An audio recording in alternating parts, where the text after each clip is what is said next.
Hey, salam alaikum. Bienvenue pour le jour 2 de cette série de podcasts spécial rentrée. J'espère que l'épisode d'hier vous a plu. Aujourd'hui, on va continuer, Inch'Allah, et aujourd'hui, on va parler d'une thématique, je pense qu'il nous concerne tous. Je crois que c'est un des problèmes numéro 1 pour nous tous, qui est l'organisation, la productivité, l'efficacité, comment mieux gérer son temps pour avoir justement le temps d'atteindre ses objectifs, ses rêves, etc., etc. En général, on a une vie quand même qui court à 1000 à l'heure et on est tout le temps là un petit peu pressé par le temps, etc. Le temps passe vite, subhanallah. Je trouve qu'avec les années, le temps passe de plus en plus vite, c'est assez incroyable. Et donc, donc on essaie on veut gérer son temps au mieux pour avoir le temps pour les choses importantes, les choses prioritaires, nos grands objectifs, etc., etc. Donc aujourd'hui, je suis vraiment contente de partager avec vous cet épisode. Alors attendez, ah oui, j'ai oublié, disclaimer, je ne suis absolument pas une pro de l'organisation. Moi, je pars de très loin. Vraiment, de base, je suis quelqu'un de vraiment pas organisé, j'aime pas les emplois du temps, je suis pas disciplinée de base, hein.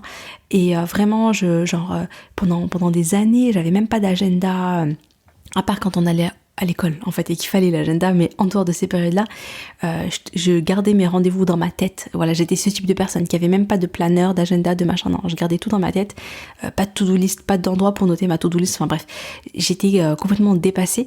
Et en fait, je pense que voilà, quand on devient maman, qu'on a les rendez-vous pour les petits, quand on est entrepreneur et qu'on a des objectifs, qu'on a des deadlines, il y a un moment donné, c'est plus possible.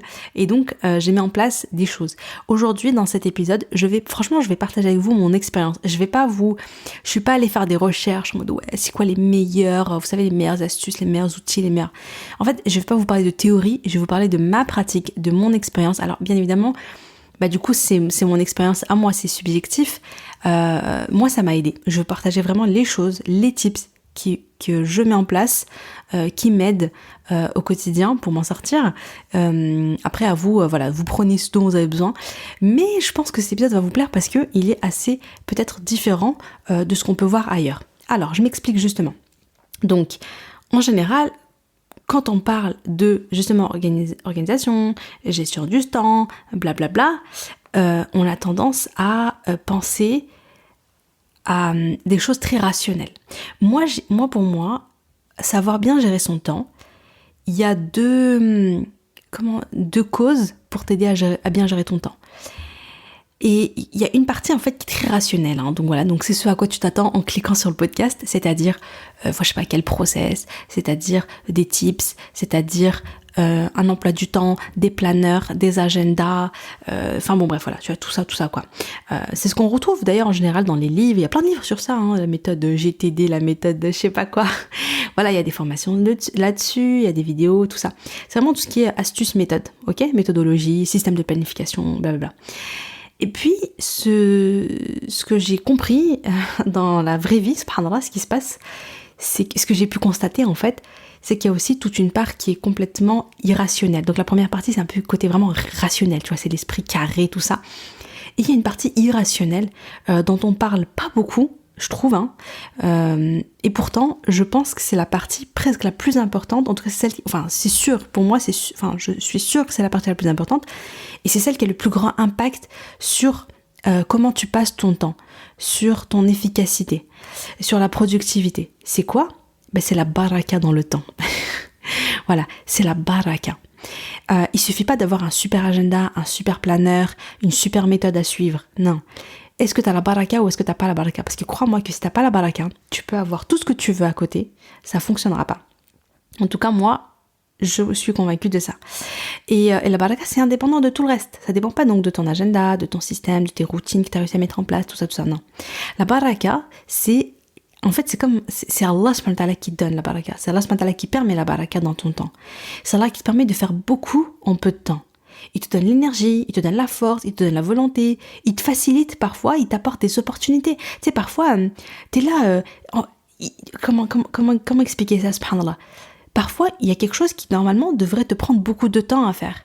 Et pourtant, Allah subhanahu wa ta'ala, il va t'ouvrir, il va te ramener peut-être à la bonne personne au bon moment, il va te faire découvrir un truc que tu ne connaissais pas. En fait, il va t'apporter de l'aide par un chemin auquel tu ne t'attendais pas et qui va te faciliter beaucoup de choses, t'ouvrir des portes et te faire et du coup te rendre très très très efficace en fait et te permettre en fait d'avancer super vite. Tu vois, et ça c'est Allah subhanahu wa ta'ala qui le permet. Et donc il suffit pas juste donc de compter sur une méthode et sur un carnet, etc. Non, il faut d'abord et avant. Alors bien évidemment, j'ai rien contre les méthodes, hein. On va en parler aussi, hein. C'est aussi le but du podcast, hein. Je vous rassure, on va faire les deux. Mais c'est intéressant aussi de se rappeler de ça. C'est hyper important de se rappeler de ça, que c'est Allah subhanahu wa ta'ala qui permet la bonne gestion du temps, que c'est Allah subhanahu wa ta'ala qui permet et qui donne la baraka dans le temps. Et moi, j'ai vu ces exemples-là. Ces exemples, ce sont qui ? Je vais vous citer 3 types d'exemples. Les premiers, déjà, c'est les compagnons. C'est les compagnons, subhanallah, qui étaient des grands commerçants, qui priaient la nuit, une grande partie de la nuit, la passaient en prière, qui jeûnaient aussi, le jour, les lundis, jeudis, etc.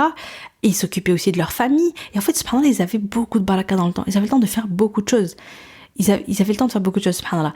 Et les grands savants, je pense, ma mère elle me citait, en fait je pense à An-Nawawi parce que ma mère me le citait souvent en me disant, cet homme, ce grand savant, rahimahullah, qu'Allah lui fasse miséricorde, il est mort à 44 ans. 44 ans, franchement c'est jeune, genre là moi j'ai 32 ans, il y a que 12 ans d'écart. Et le truc, c'est qu'en 44 ans, il a accompli des trucs de dingue, subhanallah. Il est mort, mais il a laissé des livres, il a laissé vraiment plein de livres sur la religion que nous, aujourd'hui, on lit, on apprend, etc., etc., tu vois. Et en fait, Allah, il lui a mis une énorme baraka. Il y en a, ils ont vécu le double de son temps et ils n'ont pas fait le 1/10 de ce qu'il a fait. Donc, en fait, Allah, il lui a mis la baraka dans son temps à lui. Et j'ai aussi l'exemple de ma maman, machallah, qui avait 8 enfants. Et je me rappelle, il y avait une sœur, je crois que c'est une voisine, qui disait, je comprends pas, elle disait, Nejia, elle est là, elle a ses 8 enfants, elle doit faire son ménage, elle doit faire à manger, elle doit faire nanana. Et ensuite, elle donne ses cours. Elle donne les cours, elle reçoit les femmes à la maison pour des assises ou bien juste pour se réunir, pour passer un moment, pour de la mahabba fillah, un moment de générosité, un moment de partage, un moment d'amour fillah, etc. Mais elle visite quand il y a une personne qui est malade, quand une personne qui est un décès, etc. Elle va visiter, etc. Mais comment elle fait quotidiennement ? Et à côté de ça, elle sort aussi tous les jours, quasiment tous les jours. En fait, elle allait sortir un jour sur 2 pour aller se promener, pour aller se balader, etc. Mais pour prendre soin d'elle aussi, en même temps elle faisait ses adkar et tout, mais en fait comment elle fait pour avoir le temps pour faire tout ça, tu vois. Et en fait, et encore une fois, ça c'est la baraka, c'est-à-dire qu'elle n'avait pas une méthode spéciale, elle n'a pas écrit un livre sur sa super méthode, mais c'est parce qu'en fait elle priorisait Allah subhanahu wa ta'ala, elle priorisait ses actes d'adoration, il passait avant le reste, et donc Allah subhanahu wa ta'ala, en fait elle donnait du temps à Allah et Allah subhanahu wa ta'ala il lui donnait du temps pour tout le reste. C'est ça qui est beau. Et parce que plus tu donnes du temps à Allah, plus Allah te met la baraka. Et enfin un exemple qui m'inspire énormément, peut-être que je pense que vous la connaissez, c'est Zainab derrière le compte Coran de mon cœur, qui a aussi un podcast qui s'appelle Coran de ton cœur, vous l'avez probablement vu passer, c'est un podcast magnifique, et d'ailleurs j'ai fait une interview avec elle dès que je termine cette série d'épisodes pour la rentrée. Le prochain épisode ce sera notre interview, une interview mais magnifique, vous allez kiffer, hyper inspirante, machallah. Bref, donc Zainab, moi elle m'inspire de ouf, parce que je me disais mais attends, comment elle fait ? Elle est maman, donc elle a des enfants, elle est médecin, en fait elle était étudiante et tout, et donc là elle est médecin. Elle a lancé une formation en ligne, elle est créatrice de contenu, elle a un podcast, elle fait du management parce qu'elle a une équipe avec elle a une newsletter, elle crée du contenu aussi sur les réseaux sociaux. Mais c'est un truc de fou en fait ce qu'elle fait. C'est quoi son secret ? Son secret, c'est qu'elle a appris le Coran par cœur. Son secret, subhanallah, c'est, tu sens, en fait moi quand je vois ce qu'elle fait et tout ce qu'elle accomplit, je me dis, elle a une baraka dans sa vie, dans son temps qui est incroyable. Et en fait le truc, c'est ce que j'ai découvert vraiment dans notre interview, quand on a parlé, vous allez voir à l'interview, mais elle est trop bien l'épisode. Notre interview est vraiment incroyable. Subhanallah. Bref, elle me disait à la fin du lycée, elle a pris 1 ou 2 ans. Ah, j'ai un doute. Non, il me semble que c'est que 1 an. C'est que 1 an. Elle a pris 1 an. Et parce que oui. Enfin bref, quand vous écouterez l'épisode, vous comprendrez pourquoi elle avait droit qu'à 1 an, alors que les gens ils apprennent le Coran en 3 ans. Et elle a appris le Coran durant cette année-là. Et subhanallah, Rabbi lui a mis la baraka. Et ensuite, quand elle a été en médecine, elle a réussi le concours de médecine la première année en une fois, chose qui est très très très compliquée. Mais Allah subhanahu wa ta'ala, il te met la baraka, il te facilite, il t'ouvre des portes. En fait, le truc c'est que nous, j'en ai déjà parlé dans le podcast, mais et quand je dis nous, je dis moi la première, c'est que on a tendance à voir, enfin, vous savez, quand on travaille sur notre to-do list, quand on dit ok, je dois faire ça, on priorise les choses qui ne sont pas prioritaires. On priorise notre travail, on priorise nos tâches, notre ménage, on priorise notre cuisine, on priorise des choses comme ça avant des choses qui sont prioritaires.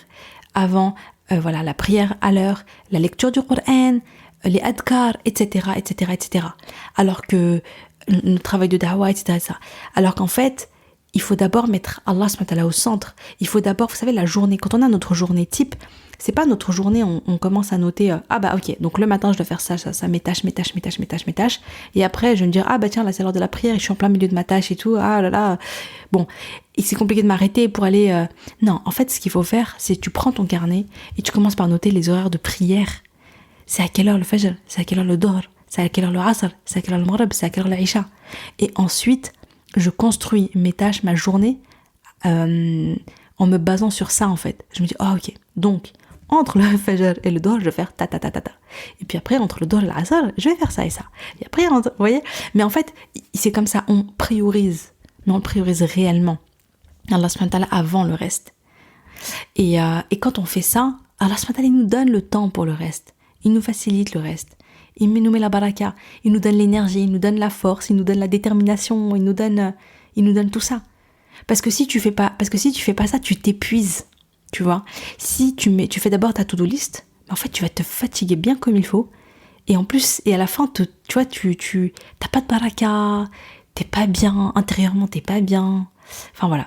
Donc, subhanallah, pour en revenir à Zainab, ça qui est beau, c'est qu'elle a donné la priorité au Coran.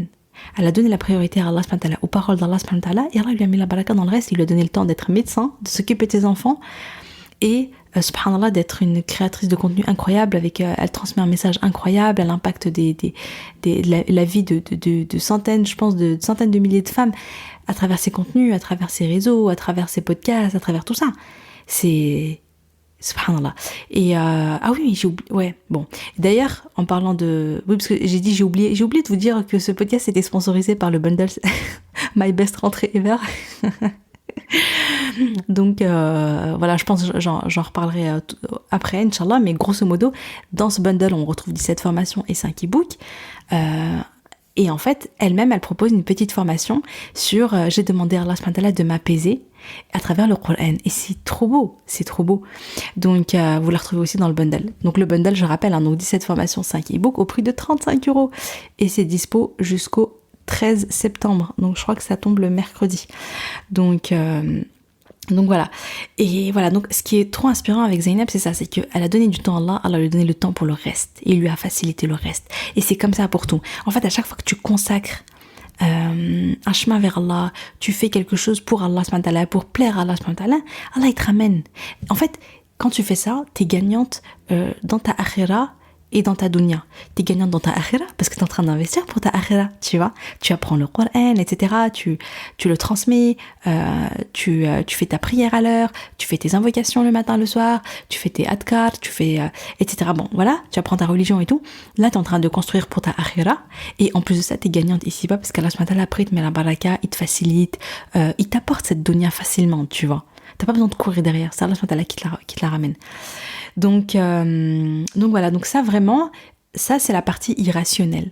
Et c'était important pour moi d'en parler ici, parce que tout de suite, parce qu'en fait l'insan il est comme ça. Nous on aime bien avoir des process, on aime bien avoir des plans d'action, on aime bien avoir mais en fait, c'est pas ça le plus important. C'est important aussi, je dis pas, mais c'est pas ça le plus important, c'est pas ça le secret, c'est pas ça qui fait la différence dans une vie. Ma mère, elle avait pas, elle avait pas un super carnet. Enfin, je crois qu'elle avait un truc, elle avait juste les agendas, pas les agendas. Elle avait, le truc accroché au mur et elle notait ses rendez-vous. Enfin bon, elle avait un truc très minimaliste. Elle avait pas. Aujourd'hui, on a plein de super beaux planeurs, de super beaux agendas, des super beaux. On a du choix et tout. Et pourtant, on n'a jamais été autant débordés. Mais voilà, donc. on se rappelle de ça, on se rappelle de la baraka, on se rappelle de ce secret et on met en place les actions qui vont nous apporter la baraka, et c'est ce dont on va parler, Inch'Allah. Donc, comment est-ce qu'on fait d'avoir la baraka? Comment est-ce qu'on fait pour avoir la baraka dans sa vie, dans son quotidien, pour avoir le temps d'accomplir tous nos objectifs, hein, ceux qu'on a cités donc hier dans le travail qu'on a fait ensemble sur le podcast. Donc la première des choses, toute bête, hein, c'est de la demander via les doigts. C'est de demander à Allah subhanahu wa ta'ala de nous donner la baraka dans notre temps. On n'y pense pas. Hein. Moi, j'y pensais pas. Jusqu'au jour où je parlais avec une sœur, c'était une ancienne membre du programme MFR, Amina, si tu passes par là. Et je sais pas, j'ai dû lui dire, oh là là, j'ai plein de trucs à faire, je m'en sors plus et tout. Et elle m'a dit, demande à Allah subhanahu wa ta'ala. Elle m'a dit, dis Allahumma barik li fi waqti, tu vois. Ya Allah, mets la baraka dans mon temps. Tout simplement, Ya Allah, mets-moi la baraka dans le temps.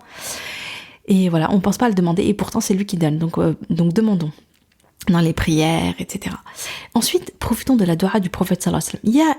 Il y a carrément, voilà, il y a un hadith, le prophète sallallahu alayhi wa sallam a fait une invocation pour nous, pour qu'on ait la baraka. Donc c'est un hadith que vous connaissez, je l'ai cité à plusieurs reprises, je l'aime beaucoup ce hadith. D'après Sakhr ibn Wada'a al-Ghamidi radiallahu anhu, le prophète sallallahu alayhi wa sallam a dit: Ya Allah, bénis ma communauté dans le matin. Lorsque le prophète sallallahu alayhi wa sallam envoyait une expédition militaire ou une armée, il l'envoyait au début du jour. Et Sakhr radiallahu anhu était un commerçant, il a envoyé son commerce au début du jour, il s'est alors développé et il est devenu riche. Rapporté par Abu Daoud et authentifié par Sheikh Albani dans Sahih al-Rib numéro 1693. Donc ici on voit Allah le prophète sallam a fait cette invocation: Ya Allah, bénis ma communauté dans le matin. Donc il y a une baraka dans le matin, et c'est pour ça que ce compagnon là, Sakhr, il travaillait son commerce, il faisait ça, il s'occupait de son commerce au début du jour. Et Allah lui a mis la baraka, il lui a facilité, il est devenu riche. Donc voilà, donc tes beaux objectifs, les choses que tu veux atteindre, occupe-toi-en le matin. Et c'est pour ça que le Miracle Fajr, c'est génial. C'est pour ça que j'aime trop le Miracle Fajr. Tu te lèves, en plus, hein, qu'on se le dise, là c'est le meilleur moment pour se lancer dans le Miracle Fajr. L'été c'était dur, hein. On se rappelle, hein, le Isha à 23h30 et le Fajr à 4h, ça piquait les yeux. Mais là, franchement, il n'y a plus d'excuses pour se lancer dans sa routine Fajr, et aussi pour rester réveillé, surtout si tu as des projets, tu as des objectifs, etc. Vraiment fonce. Si tu es étudiante ou bien tu travailles, vraiment, n'hésitez pas les filles, quand toute la journée, voilà, parce que la journée vous donnez votre temps aux autres, vous donnez votre temps, donc quand on a un travail à notre patron, quand on est étudiante, voilà, à l'école, le lycée, la fac, tout ça, on court à droite à gauche. Quand on est maman, on donne notre temps à nos enfants. Prenez un petit temps, un petit 20 minutes, en plus de votre routine du Fajr, pour que vous accordez à vous, à vos objectifs, quels qu'ils soient, et pour avancer dans vos projets personnels, avancer dans vos rêves. Franchement, s'il y a des choses qui vous tiennent à cœur, faites-les juste après le Fajr. Il y aura la baraka, il y aura ce sentiment aussi de c'est mon petit temps pour moi, c'est hyper satisfaisant, il y a un petit sentiment d'accomplissement, il y a un petit sentiment aussi de vraiment voilà, c'est trop bien de dire ok, c'est mon temps à moi, je fais ce que je veux, je fais les trucs qui comptent pour moi, tu te priorises en fait, et donc vraiment profitez de ça. Et donc qu'est-ce que j'ai mis là? Fais dans ta priorité, fais le bien, sois assidu dans ta prière. Oui, bien sûr, pour avoir la baraka, c'est ça, hein. Il y a des choses, le djinn, il est pas compliqué, contrairement à ce qu'on va nous faire croire, certains. Contrairement à ce qu'on peut nous-mêmes penser parfois, c'est pas si compliqué que ça, pas du tout. Vraiment, consacre-toi à l'essentiel, la salat, tu vois, à l'heure. T'es adkar le matin, t'es adkar le soir, c'est pas long, franchement ça prend pas beaucoup de temps, et ça te permet de gagner plein de hasanat, etc. Sois assidu également là-dessus. Crée ta relation avec le Coran, fais dans ta priorité en fait, tout simplement par ces petites choses là, et tu verras que tu vas te sentir tellement sereine, ça va t'apporter tellement d'apaisement, ça va te donner de l'énergie, ça va donner de la force pour tout le reste, Inch'Allah, et ça va te mettre la baraka bi'inillah. Alors maintenant parlons des astuces, des choses en fait que moi j'ai expérimenté, que j'ai testé et que j'aime beaucoup, et c'est vraiment, donc voilà, c'est ce que j'ai envie de partager avec vous. Donc là on est plus dans les choses un peu plus pratico-pratiques. Voilà, sachant que je suis pas la reine de l'organisation, mais aujourd'hui ça m'aide à m'en sortir, et voilà, donc je partage avec vous mon expérience avec humilité. Alors D'abord, voilà, comme je vous ai dit, par rapport au Miracle Fajr, et j'ai souvent bossé sur mes projets après le Fajr. Moi, j'ai des périodes où je me rendors après le Fajr. Je fais ma prière, je fais mes petites invocations, je fais ma petite routine Fajr tranquille, mes petits étirements, tout ça, ma petite boisson chaude et tout. Et puis, je termine ma petite routine et je me retourne dormir. Ça, c'est quand je suis fatiguée, ou bien c'est aussi quand, en vrai, j'ai pas une bonne raison de rester réveillée. Mais quand je suis sur un projet important pour moi, quand c'est nécessaire, quand j'ai un objectif à atteindre, etc., ça m'est arrivé pendant plusieurs périodes de ma vie de rester réveillée après le Fajr pour bosser, pour avancer sur mes projets. Par exemple, j'ai écrit mon livre pendant le confinement. Voilà, j'avais ma fille, mon bébé avec moi, mon mari, etc. La journée, franchement, c'était compliqué pour moi de travailler parce que j'avais ma fille avec moi et j'étais beaucoup interrompue. Donc, ce que je faisais, c'est que je faisais ma routine Fajr et après ma routine Fajr, je travaillais sur l'écriture de mon livre, voilà. Et c'est comme ça que j'ai écrit le premier jet de mon livre. Si vous voulez, le brouillon, le premier jet, je l'ai écrit en 1 mois et demi au Fajr et j'ai travaillé à peu près 1 heure par jour. Et ça m'a suffi. Subhanallah, 1 heure, 1 heure et demie, parfois moins, parfois plus, mais c'était à peu près une moyenne.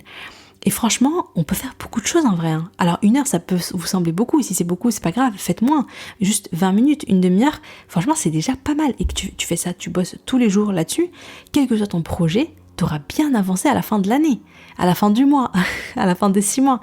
Donc, prendre le temps, après le Fajr, c'est le top. Autre chose que j'aime, que j'ai testé, et que j'aime beaucoup, c'est le batch. C'est de batcher. Alors, bien sûr, quand on entend batch, on pense à batch cooking. Donc, ça veut dire, ne pas cuisiner un repas par un repas, mais c'est vraiment se prendre un temps et cuisiner plein de repas pour être tranquille après. Ça, c'est vraiment pépite. J'ai fait ça pendant plusieurs mois. En 2021, ça remonte maintenant, mais ce qui s'est passé, c'est que j'ai dû tester ça, je crois, pendant 4-5 mois, et je me suis arrêtée parce que je suis tombée enceinte, et que je supportais plus de cuisiner autant de temps, parce que ça me prenait quand même... Alors je crois que j'étais pas hyper productive, genre j'étais pas hyper efficace, j'avais ma méthode à moi, mais pour ceux que ça intéresse, il y a une bonne méthode bien qui est beaucoup plus courte, parce que moi je crois que ça me prenait plus d'une demi-journée, mais dans le bundle, on a Mama Muslima qui nous propose un e-book sur le batch cooking avec les étapes, avec le process en fait, et des recettes, des menus, etc. sur 6 semaines. Donc bon voilà, elle a développé une méthode plus courte, plus efficace, etc. D'ailleurs même moi, il faut que Inch'Allah Bénillah, je compte consommer son e-book parce que je pense que ça va m'aider à améliorer vu que je m'y remets. Mais moi de base, bon voilà, je faisais des trucs un peu comme ça, et mais c'était trop bien. Donc ça me prenait, je pense, un bon 5-6 heures. Je crois que dans le e-book, elle dit que ça dure beaucoup moins de temps. Je sais pas combien de temps, mais il me semble que c'était beaucoup moins. Et en fait, c'était vraiment, c'était trop bien. C'était vraiment trop bien. Donc oui, oui. J'ai un bug. Je suis fatiguée. J'ai pris un café pourtant. Là, je parle trop. Allez, je reviens. Donc, je disais, ma méthode de batching, ça ressemblait à quoi à peu près ? C'était, je faisais mon menu d'abord. Je notais donc toutes mes idées de repas. J'avais mes recettes aussi. Et mon mari partait juste après. Voilà, mon mari allait au marché le dimanche. Du coup, il revenait avec ses légumes, les fruits, tout ça. Et j'avais tout ce dont j'avais besoin. Et à ce moment-là, donc c'était le dimanche, à ce moment-là, dès que j'avais tout, hop, je préparais mes légumes. Voilà, je regardais les menus que j'avais choisis. Et je commençais à cuisiner. C'était un truc de fou parce que, certes, ça me prenait du temps le dimanche, mais... oui, donc pour être plus précise, en général, je cuisinais un grand plat par jour. Ça suffisait en fait, un plat par jour. Après, on mangeait les restes, etc. Ou on mangeait léger après s'il y avait besoin. Mais en général, c'était un plat. En plus, mon mari ne rentre pas à midi, donc voilà, c'était en gros c'était un plat par jour, ça suffisait. Et ce que je faisais, c'est que je cuisinais des plats complets pour 3 jours, genre lundi, mardi, mercredi. C'était, voilà, par exemple, un plat de lasagne, une quiche, voilà, des choses comme ça. Et des lentilles, par exemple. Sachant que le plat de lasagne, je le mettais pas au four, je préparais tout. Ensuite, je préparais la sauce, je le mettais dans le plat lasagne, tout ça. Et ensuite, je recouvrais et je mettais au frigo, au frais. Et donc, pendant 3 jours, je n'avais rien à faire. Je devais juste sortir la nourriture et mettre au four si besoin, réchauffer. Et c'est tout. Et c'était hyper libérateur. Donc en fait, vraiment le matin, l'après-midi, je pouvais avancer sur mes projets, bosser, faire d'autres choses en fait. Et j'avais l'esprit complètement libre. Et déjà, le simple fait de noter ces menus, ça libère l'esprit. Parce que t'as pas besoin de penser toute ta journée à ah ouais, qu'est-ce que je vais faire à manger, ah oui, il faut que je me pose, ah oui, nanana. Non, c'est bon, tu vois, ça y est, tout est déjà réfléchi en amont. Donc ça, c'était trop bien. Et puis après, en général, le mercredi, donc en fait, voilà, donc le dimanche, je préparais mes 3 plats. Ensuite, je préparais les légumes des plats suivants. Mais j'allais pas plus loin. Par exemple, si je voulais faire une soupe, voilà, je découpais les légumes pour ma soupe. Ou si je me disais, je vais peut-être me faire un couscous, ok, je préparais les légumes pour le couscous, etc. Mais j'allais pas préparer la sauce, etc. Mais par contre, le mercredi, je me refaisais une petite session qui était beaucoup plus courte de batch cooking pour, on va dire, le jeudi, vendredi, samedi. Je faisais ça. Franchement, ça me libérait vraiment. Donc, c'est une super, super méthode. Pour les personnes qui travaillent, pour les personnes, voilà, qui... En fait, pour tout le monde, honnêtement, c'est pas juste... même si tu bosses pas, même si t'es à la maison... Après, à part si t'es passionné par la cuisine, hein, si tu kiffes la cuisine, si t'aimes bien cuisiner tous les jours, etc., tu peux le faire. Mais, enfin voilà, hein, voilà. Hein. Mais si tu veux vraiment gagner, optimiser ton temps et gagner vraiment beaucoup de temps, te libérer de la charge mentale, c'est un truc de fou à quel point ça te libère de la charge mentale. Franchement, c'est trop bien. Donc voilà. Et ouais, ma mère, elle faisait ça. Oumi, elle faisait ça avant que ça soit la mode. Hein. Elle appelait pas ça le batch cooking. C'est juste que naturellement, parce que moi je l'aidais beaucoup, en fait, elle se faisait des sessions où elle cuisinait. Premièrement, elle cuisinait en quantité. Et deuxièmement, elle cuisinait plusieurs plats en même temps. Parce qu'en fait, le moment où elle était dans la cuisine, c'est le moment où elle était dans la cuisine. Donc elle en profitait pour faire plein de choses. Et puis voilà, on l'aidait, les petites mains, les commis de cuisine, moi et mes sœurs. Et ensuite, elle cuisinait pas tous les jours. Du coup, le lendemain, elle avait pas besoin de cuisiner. Quand elle faisait ses sorties, quand elle faisait ses assises, etc., en général, elle savait que soit dans le congélateur, soit au frigo, il y avait des plats qu'elle pouvait sortir quand elle avait pas trop le temps. Ça aide vraiment, vraiment beaucoup. Donc voilà, donc si tu veux te lancer dans le batch cooking ou bien si tu veux améliorer ta méthode comme moi par exemple, parce que moi je vais m'y remettre Inch'Allah, je pense que je vais commencer ce week-end, et ben il y a le e-book dans le bundle Salem et ça peut être vraiment vraiment intéressant. Je vous mettrai le lien en description et voilà Inch'Allah. Ensuite, le batch, c'est pas que pour la nourriture, j'utilise ça également dans ma manière de travailler, dans mes projets, etc. J'ai tendance à batcher mon travail. C'est-à-dire, par exemple, quand je fais les podcasts, je fais pas... vous savez, quand je fais un par semaine, généralement, je travaille pendant 1 mois et demi, 2 mois et demi, à travailler j'ai un process par étapes. Je commence par brainstormer toutes mes idées de podcast. Ensuite, je vais faire les scripts en notant toutes mes idées. Pour chaque épisode, en fait, je vais noter voilà toutes les idées que j'ai sur ça, tout ce que j'ai envie de transmettre. Ensuite, il y a une partie sur la recherche. Je vais chercher mes sources, etc. Je vais noter les hadiths, les versets, etc. Et ensuite, il y a une partie enregistrement. Et là, je vais faire que enregistrer. J'ai tout préparé, je vais faire que enregistrer. Donc ça, c'est une manière intéressante. Notamment les personnes, les entrepreneurs, clairement, c'est vraiment la méthode qu'il faut utiliser. Également, si on a des réunions, si on a celles qui sont coach, si vous avez des coachings, des choses comme ça, essayez de bloquer des temps où vous faites ça. On est beaucoup plus efficace que un coup je fais un peu d'enregistrement de podcast, un coup je fais un peu de création sur les réseaux sociaux, un coup je vais avoir une réunion. Non, mais c'est comme ça, on est beaucoup moins productif. Ensuite, ce que je te conseille bien évidemment, c'est de d'avoir un système pour noter en fait tes rendez-vous, tes to-do list, les choses à faire, etc., etc. Donc prends un planeur, prends un agenda, aujourd'hui il y en a plein. Personnellement, j'en ai testé plein. Après, franchement, on est tous un peu différents. Il y en a qui vont utiliser le bullet journal, qui vont kiffer. Il y en a, il leur faut vraiment un truc très rempli, tout ça. On est tous un peu différents. Certains sont créatifs, d'autres moins. D'autres ont besoin que ce soit simple, d'autres ont besoin que ce soit bien décoré et tout. Je pense qu'il faut tester. Et voilà, il y a le planeur de Rahma, ma copine, de Zia, qui s'appelle le Productivity Freak Planner. Il est pas mal, mais c'est un truc précis. C'est pas un planeur qui est daté. C'est un peu au jour le jour. Ça te permet un peu de noter ta to-do list, etc. Il est bien fait, mais après si tu veux bosser comme ça. Moi personnellement, je sais aujourd'hui, je l'ai testé, j'ai bien aimé, mais j'ai vraiment besoin d'avoir un agenda daté. Et donc moi, ce que je te recommande, qui est vraiment pas mal aussi, c'est My365. Ils ont des super agendas. J'aime trop.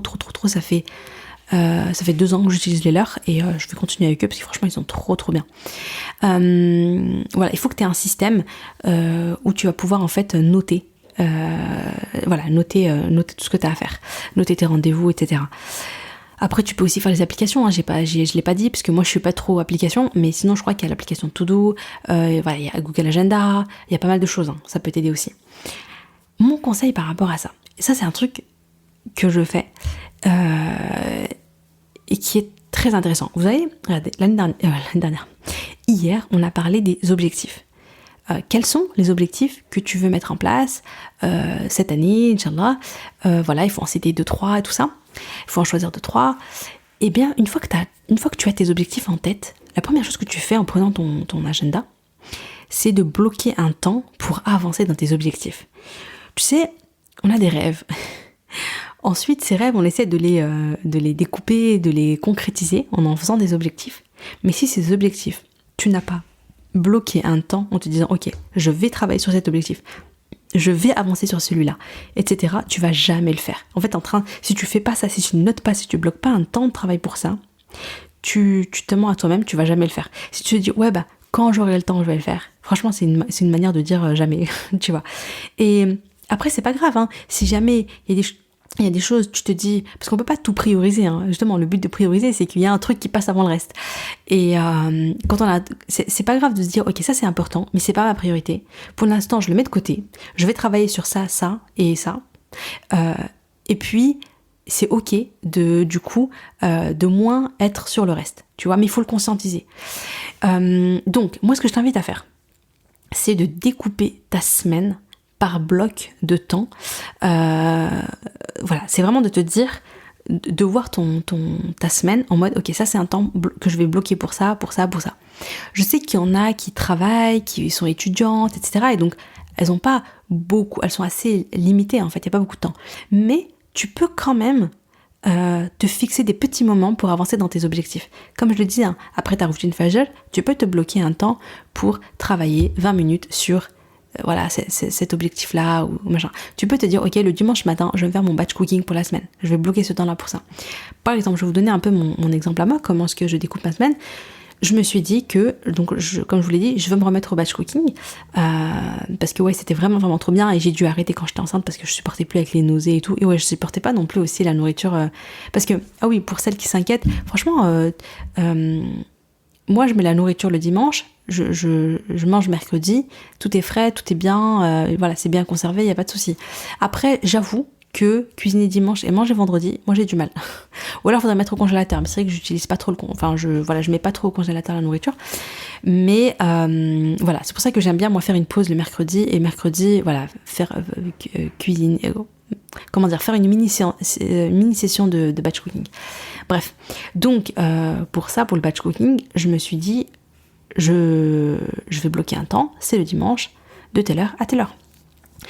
Je me suis dit, ok, un de mes objectifs, c'est de me remettre au sport. En fait, par rapport à ma santé, je veux prendre soin de ma santé, je veux avoir plus d'énergie et tout ça. Je me mets au sport. Ok, bah j'ai bloqué en fait. J'ai bloqué 2 plages horaires. Voilà, le lundi à 15h, le jeudi à 15h, j'ai une séance de sport à chaque fois. Et pour plus d'engagement, vous pouvez aussi vous dire, ok, comment est-ce que je peux faire pour vraiment tenir cet engagement-là envers moi-même. Je peux, par exemple, me dire, ok, je vais en parler à une amie et on va le faire ensemble. Par exemple, le jeudi, on va s'appeler sur Zoom et on va faire notre séance de sport en même temps. Ou bien je vais me faire accompagner, je vais prendre un coaching pour le sport. Ou bien je vais suivre voilà, des cours en ligne ou je sais pas. Mais je vais faire un truc qui va m'obliger en fait à m'engager vraiment. Si je me dis je vais apprendre ma religion, pareil, ok, bah là moi j'ai décidé de prendre donc des cours, je vais prendre des cours. En ce moment, par exemple, je me suis dit, ok, bah, le samedi soir de 19h30 à 21h, tac, c'est bloqué, c'est pour ça. Voilà, il y a ce cours, c'est en ligne, c'est en direct, il faut que je sois là, je suis au rendez-vous. J'ai pas le choix, en fait. Je veux devenir une meilleure maman, j'ai envie de me former un peu plus dans une éducation bienveillante, voilà, de la discipline positive, etc.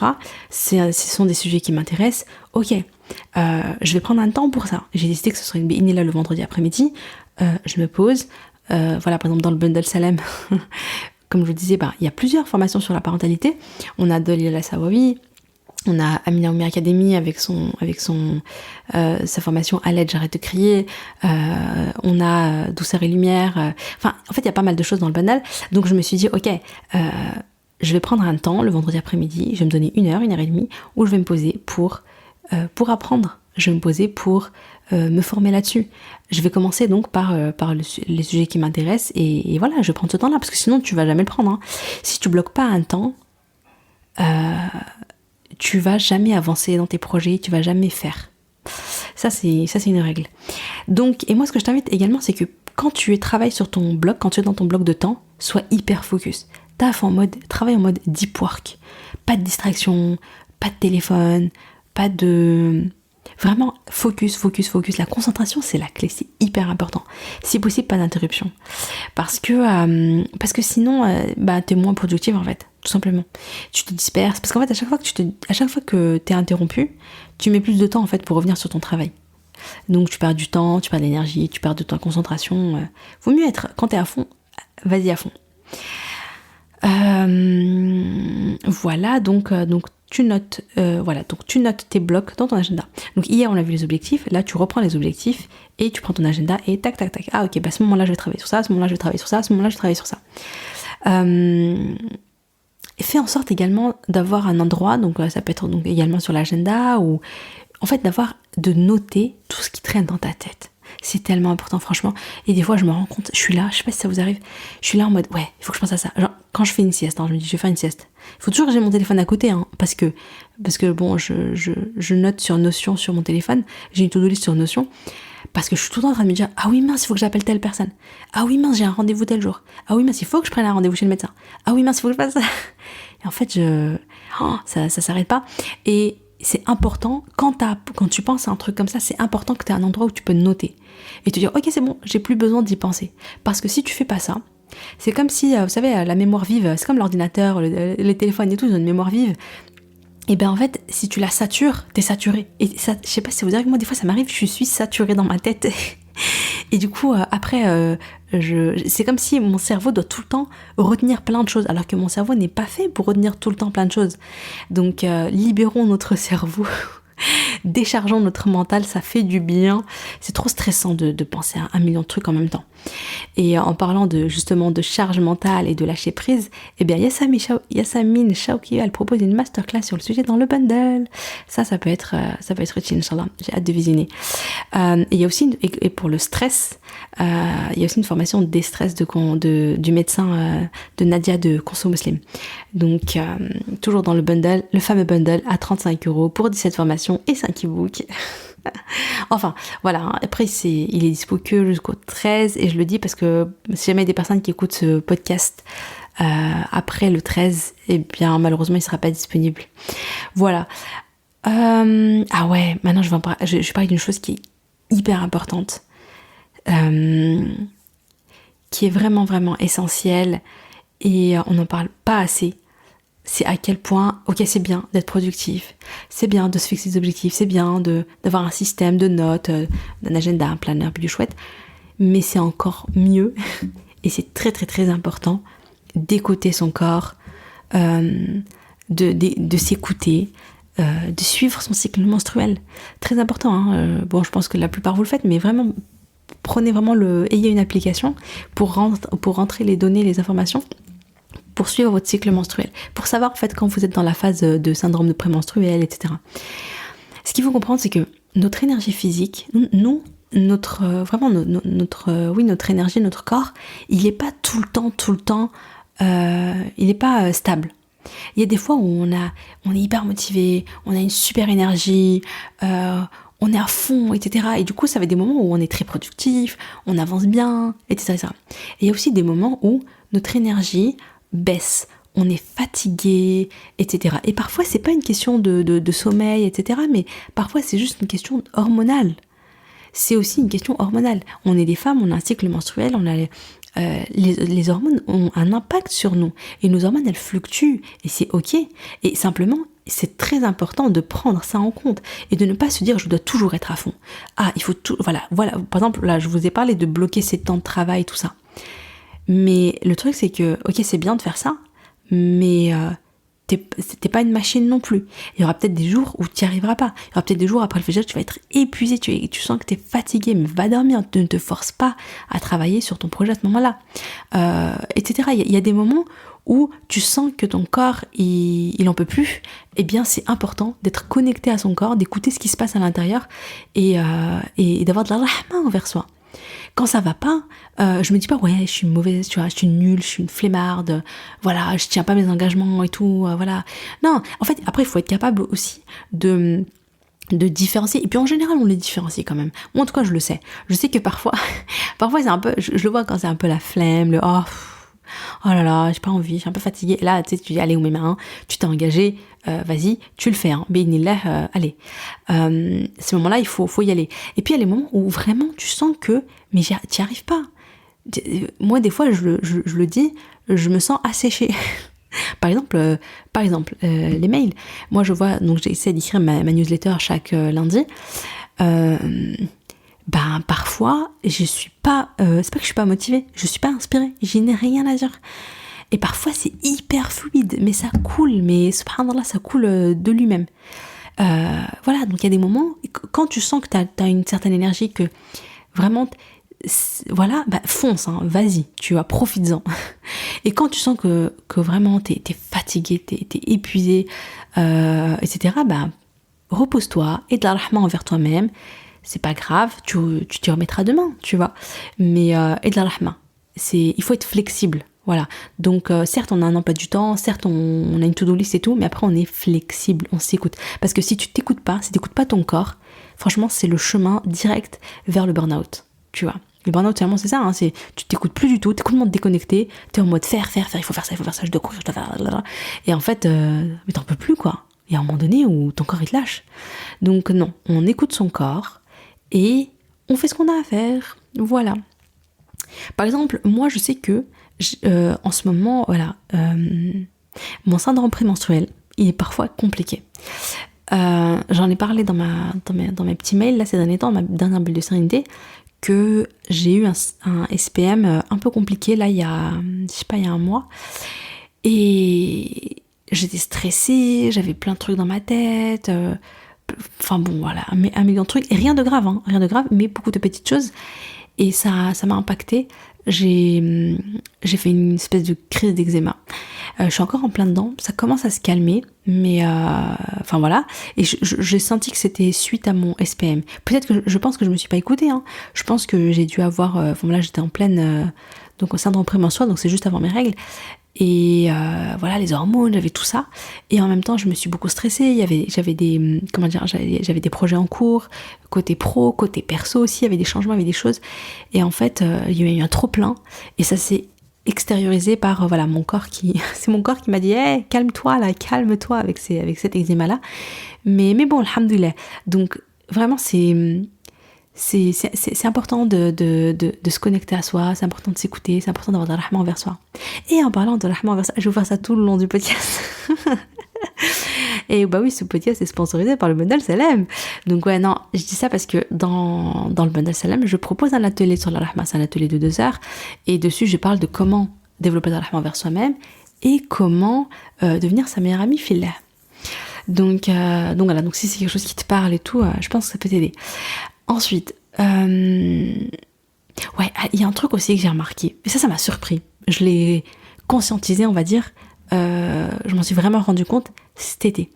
Je me suis rendu compte depuis plusieurs années donc que l'été, je baisse en énergie, en motivation. En fait, quand je dis énergie, pour moi c'est à la fois physique, c'est-à-dire je suis fatiguée un peu, je sais pas, mon corps il ralentit, tu vois, et en même temps mental, c'est-à-dire que j'ai plus envie de bosser, oh là là, j'ai vraiment pas envie de travailler, j'ai envie de chiller, j'ai envie de me promener, j'ai envie d'aller à la montagne, j'ai envie d'aller à la mer, mais j'ai pas du tout envie d'être productif et tout, hein, mais vraiment pas. Et c'est comme ça tous les étés. Donc voilà, du coup, et même si je me force, franchement, j'y arrive pas. C'est pour ça qu'en général, je lâche les podcasts, je lâche les mails et tout. Et pourtant, chaque fois, je me disais, non, je vais faire mes podcasts, je vais être régulière, je vais travailler le soir quand mes filles elles dorment et tout. Mais en fait, j'en ai pas du tout envie, j'en ai pas du tout la motivation.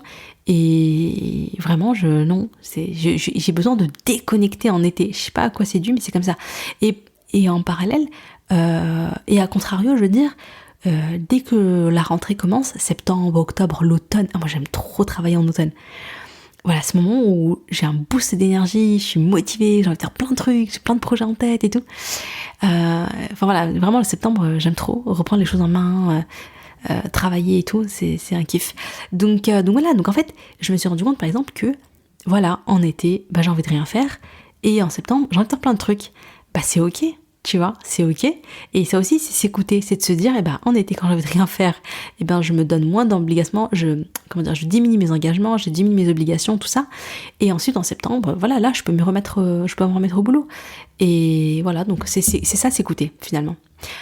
Toujours dans le fait de s'écouter, quand j'accouche, je vous partage un peu mon expérience, parce que je me dis, ça va peut-être vous parler, mais parce que j'ai une amie, machallah, qui est en fin de grossesse, qui va bientôt entamer le 3e trimestre, et on discutait, et elle aussi, elle est à fond dans des projets, alors elle est pire que moi, bien pire que moi, et je lui dis, écoute, là, tu vas accoucher, Inch'Allah, rappelle-toi, je lui dis, de 0 à 1 an, il faut que tu lâches, il faut que tu lèves le pied, il faut que tu lâches prise, il faut que tu sois hyper douce avec toi-même, il faut que tu acceptes de pas avancer dans tes projets, si tu peux mettre des choses en stand-by, tu mets des choses en stand-by, parce que c'est dur. La première année, tu fais du cododo, tu allaites, tu te lèves 1000 fois la nuit, t'es épuisé, t'es au beurre du burn-out, t'as le baby blues, t'as les hormones, t'as tout, t'as la fatigue, t'as le manque de sommeil.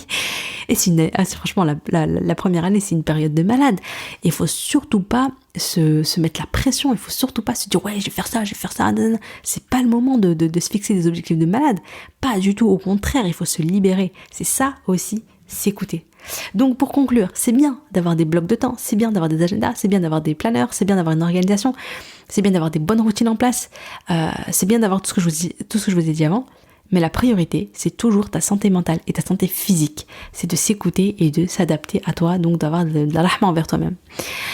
Donc voilà, ah oui, toujours dans mes astuces, avoir des temps off pour mieux revenir après. C'est un peu ce que je dis avec l'été. L'été, un temps off pour moi. En septembre, je reviens, tac, je suis motivée, j'ai envie de faire des podcasts, je me lance un challenge, vas-y, je vais faire 7 podcasts en 7 jours, je suis une folle. Mais je sais pas, je suis dans cette vibe-là, quoi. Je suis à fond.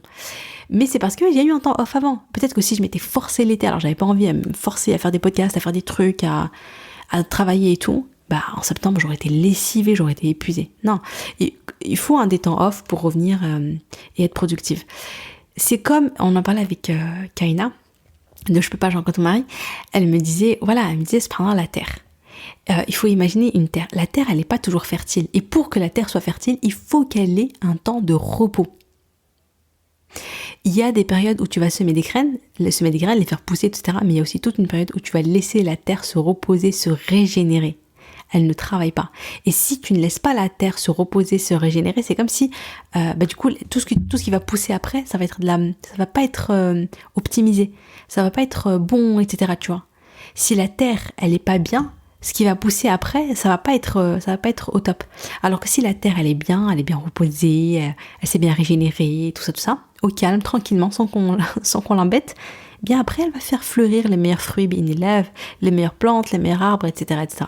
Et tu es comme ça. Tu es aussi comme ça. Donc, c'est primordial d'avoir des moments off. Il faut pas que tu remplisses tout ton agenda en mode je dois faire ça et là je dois faire ça. Non, il faut que tu aies des moments off. Personnellement, j'ai choisi que, Inch'Allah, mes moments off à la rentrée, c'est le vendredi matin. Je trouve que je me raquère et tout. C'est un moment à la fois pour prendre soin de moi physiquement, tu vois, genre les masques cheveux, tout ça, avant le rose. Et mes petits soins, tout ça, mes masques visage. Et puis voilà, puis sur le café, et puis me reposer tranquillement. Puis si j'ai envie de me balader, je vais me balader. Un truc vraiment, vraiment tout doux. Pas de pression, Inch'Allah.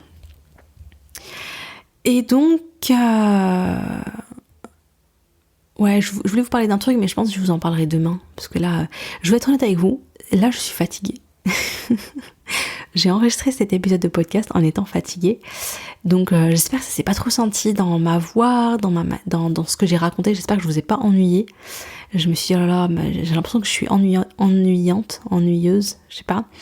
J'espère que c'est pas le cas. Et j'espère que vous avez pu profiter quand même du contenu. Je voulais faire un petit récap.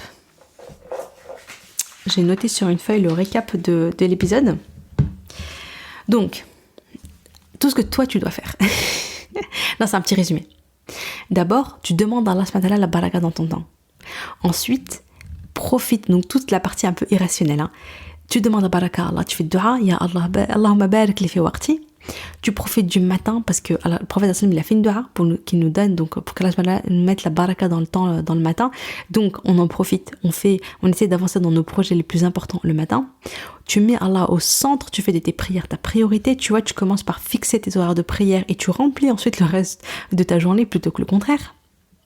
Ensuite, côté un peu plus rationnel, structure, tout ça, je te donne ma méthode à moi. Après, il y en a plein, tu peux regarder aussi d'autres choses sur Internet. Hein. Si jamais ce que je te dis ne te parle pas, c'est possible. Hein. Mais mes petits conseils à moi, c'est quoi? C'est de batcher, cuisiner en une fois. Batch cooking, ça aide beaucoup pour dégager du temps dans la semaine. Mais c'est aussi batcher quand tu as du travail à faire, etc. Essayer de voir s'il y a des tâches que tu peux mettre ensemble pour moins perdre de temps. Ensuite, avoir un système où tu notes tout ce que tu as à noter. Tout ce que tu dois penser, tu sors tout ce qu'il y a dans ta tête, donc les to-do list, noter tes objectifs, etc. Pour chaque objectif qui te tient à cœur cette année, les objectifs que tu as choisi d'atteindre bi'inillah cette année, eh bien, prends un bloc de temps pour avancer dessus. Et ce bloc de temps, tu vas le noter dans ton agenda pour t'engager vraiment. Parce que si tu ne notes pas dans ton agenda, tu vas pas le faire. Et s'écouter, prendre du temps pour soi, suivre son cycle menstruel, hein, pour savoir, parce qu'en fait tu vas voir il y a de la récurrence.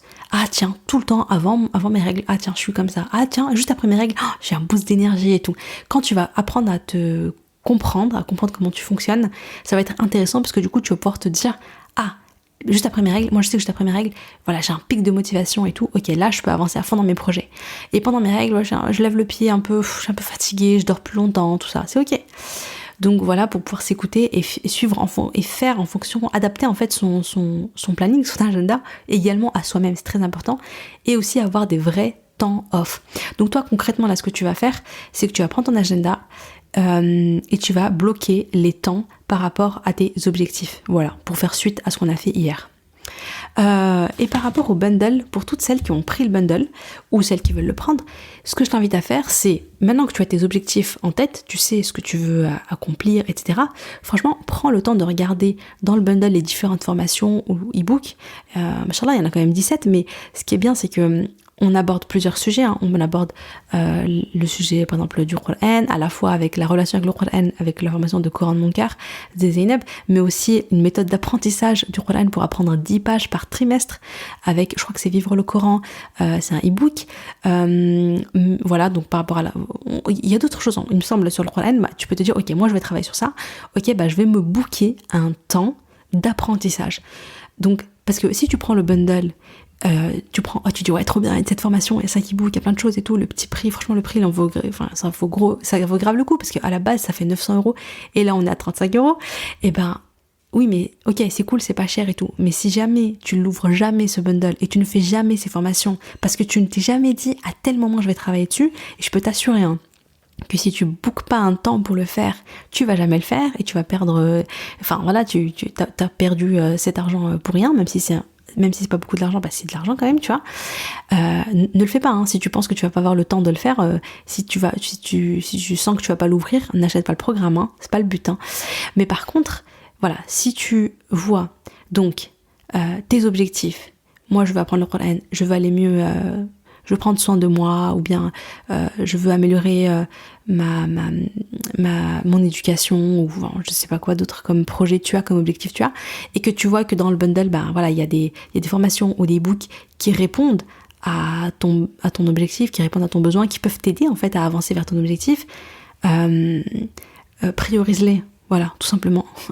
Je sais pas si je suis claire là. J'ai l'impression que c'était tellement brouillon ce que j'ai dit. Pourtant c'était simple, hein. Je voulais juste dire, tu prends le bundle, tu regardes les formations qui t'intéressent ou les e-books, tu les priorises, tu les numérotes en fait. Tu te dis, ok, mon objectif numéro 1 c'est ça, par exemple ça prend le Coran.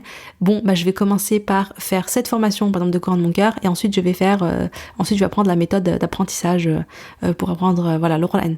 Et ensuite, quand j'ai numéroté ce qui m'intéresse, je vais booker un temps. Je vais me dire une fois par semaine, ou bien une fois tous les 15 jours, ou bien une fois par mois.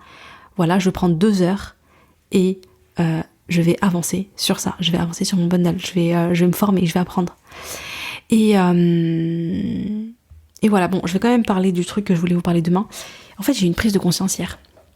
j'ai eu une prise de conscience subhanallah, parce que en fait je pensais à ma mère et je me disais, je réfléchissais à ses journées, comment elle passait son temps, parce qu'en fait comme je parlais d'organisation, je me disais ouais, elle avait une bonne organisation mine de rien, et même si elle avait pas genre le planeur idéal et tout, mais et je me disais mais comment elle passait son temps. Et là j'ai eu une grosse prise de conscience parce que je me suis rendu compte que en fait quand je ferme les yeux, là je suis en train de fermer les yeux et que je revois Oumi et tout, je me suis dit mais en fait elle passait ses journées ou ses soirées comment? Soit elle était en train d'apprendre des choses parce que voilà, elle lisait des livres, elle avait plein de livres, sa table de chevet elle débordait de livres, donc elle était en train de lire. Soit elle était aussi en train d'apprendre parce que tu vois, elle fait son ménage, elle cuisine et tout. Tout le temps, il y avait une chaîne islamique qui était allumée en même temps. Il y avait quelqu'un qui faisait une conférence, un cheikh qui faisait une conférence et tout. Donc elle écoutait en même temps. Donc en fait, elle continuait d'apprendre. Donc elle était en apprentissage. Soit elle était en train de, elle, faire les actes d'adoration. Donc elle faisait ses prières, elle faisait ses adkar, elle faisait ses invocations, elle faisait sa lecture du Coran quotidienne, etc. Donc elle faisait ses actes d'adoration. Soit elle recevait de la visite ou elle allait rendre visite à des sœurs, et quand elle faisait ça, elle était en mode transmission. C'est-à-dire que même si la personne elle l'a invitée parce que voilà, il y a un mariage, ou bien il y a, vous savez, j'ai un bug. Oui, une naissance ou des choses comme ça, eh bien elle venait et toujours elle avait son petit... toujours en fait elle prenait un petit moment pour faire un rappel, pour partager un hadith, etc. tout le temps. Donc elle était en mode transmission. Donc quand j'ai fait le résumé, je me suis rendu compte que franchement, je pense facile que 70 à 80% de son temps, c'était apprendre la religion, appliquer et ensuite transmettre, faire da'wah. Et je me suis dit, mais c'est un truc de fou en fait. Franchement, je me suis dit, c'est un truc de fou. Parce que du coup, c'est comme ça qu'elle garde toujours un lien avec Allah subhanahu wa ta'ala. C'est comme ça qu'elle est toujours, parce qu'elle baigne dans le rappel. Elle apprend le rappel d'Allah subhanahu wa ta'ala, elle l'applique et elle transmet ce rappel-là. C'est un truc de fou en fait. Je me suis dit, c'est vraiment, elle baignait dans ce système-là. Elle passait son temps à faire ça, une de ces trois-là. Je trouvais ça incroyable. Je trouvais ça vraiment beau et hyper inspirant. Et je me disais aussi, je m'étais rendu compte d'un truc par rapport à Oumi, c'est qu'elle avait une capacité, elle avait une certaine ouverture d'esprit. Je sais pas comment expliquer. J'ai l'impression, wallah alam, c'est peut-être faux ce que je dis, mais j'ai l'impression que plus on prend de l'âge, plus on est figé dans notre esprit, c'est-à-dire qu'on a comme si on a nos valeurs, on a nos convictions, on a les choses auxquelles on croit, et on est très figé, c'est-à-dire on se dit ouais c'est comme ça et pas autrement. On a nos méthodes, même par exemple par rapport à l'éducation, plus on prend en âge, plus on se dit ouais ok moi j'éduque comme ça, c'est ça la vérité dans l'éducation. Et c'est très très dur de se remettre en question, de se dire ah ouais mais non mais en fait, c'est dur en fait. Et il y a un truc que j'ai toujours remarqué chez Oumi, c'est qu'elle avait une certaine ouverture d'esprit. Elle était capable de se remettre en question, de se dire jusqu'ici j'ai fait comme ça, mais je viens d'apprendre, je viens de découvrir que c'était peut-être pas la bonne manière de faire. Ah ok, c'est quoi la bonne manière de faire? Ah tiens, c'est comme ça. Et ben je vais appliquer, je vais tester, je vais voir est-ce que ça marche pour moi, est-ce que c'est vrai, est-ce que machin. Et après si c'est bien, je vais le transmettre. Elle avait une certaine flexibilité. Et ça, je trouve ça hyper intriguant, hyper intéressant parce que je vois d'autres personnes qui sont un peu plus, qui sont âgées comme ma mère et tout, et qui sont très ancrées sur leur propre manière de faire et qui ont du mal à accepter de faire autrement. Et voilà, et je me disais, en fait, pourquoi je pensais à tout ça? Parce que je me disais, mais je veux pas être comme ça. Je veux être flexible, je veux être ouvert d'esprit, je veux m'améliorer, je veux me remettre en question. Je veux progresser. Et finalement, progresser, c'est ça, c'est se dire, ah, ce que je fais là, c'est peut-être pas correct, il faut que je fasse autre chose, il faut que je fasse autrement, il faut que je teste autre chose. Et du coup, c'est pour ça que je me suis dit, ah, mais en fait, le secret d'Oumi, je pense que c'est ça. C'est qu'elle avait cette capacité d'apprendre, de se remettre en question, de se remettre en mode un peu étudiante. Nous, on a tendance à apprendre que quand on va à l'école et tout. Mais, et après, et encore, il y a plein de domaines où on pense pas à apprendre à se former, par exemple, la parentalité et tout, l'éducation. On se dit ouais bon voilà quoi, tu vois, on est là un peu au jour le jour et tout, mais en fait non, c'est vrai qu'il faut prendre le temps d'apprendre. Et là vraiment je le dis pour moi, hein. Je le dis pour moi.